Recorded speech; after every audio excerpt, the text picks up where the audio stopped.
Bir düz xətt boyunca eyni istiqamətdə hərəkət edən iki cismin sürət zaman qrafiki verilmişdir. Başlanğıc zaman anında cisimlər arasındakı məsafə 40 metr olarsa, 5-ci saniyənin sonunda onlar arasındakı məsafəni hesablayın. Burada hər bir cismin koordinat tənliyini yazaq.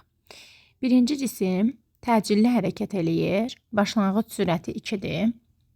Gəlin onun təcilini də tapaq.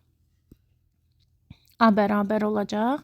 Deməli, son sürəti 10, başlanğıc sürəti 2, buna sərf olunan zaman isə 5-dir. Gəlin buna 0 deyək, buna da 40 nöqtəsi deyək ki, aradakı məsafə 40 metr olsun. Birinci cismin başlanğıc koordinatı 0, başlanğıc sürəti 2t, yeyinləşən hərəkət edir. 1.6 t kvadratı bölünsün 2. İkinci cisim bərabər sürətlə hərəkət edir. Başlanğıc koordinatı 40 plus 10t. İndi hər iki tənlikdə t-nin yerinə 5 qoyaq. Birinci 30 edir, ikinci də 90. Onda aradakı məsafə neçə eləyəcək? 90 çıxılsın 30, 60. Başqa bu sualı necə həll eləmək olar?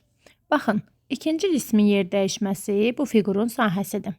Birinci cismin yer dəyişməsi isə bax, bu fiqurun sahəsidir.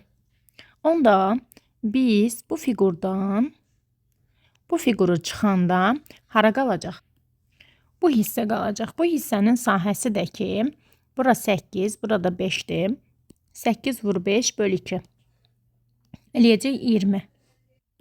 Deməli, yer dəyişmələrinin fərqi 20-dir. Sx də bərabər, x çıxılsın, x 0-dır. İkincinin yerinə yazaq. x2 çıxılsın, x 0,2 minus birincini də yerinə yazaq. x1 minus x0, 1 bərabərdir 20-yə. x2 çıxılsın, ikinci cismin başlanğıc koordinatı 40-dır. Birinci cismin başlanğıc koordinatı 0-dır. Buradan da alıram x2 çıxılsın, x1 bərabərdir. Mənfi 40-ı atsaq bu tərəfə, 20 üstə gəl 40, o da eləyəcək 60.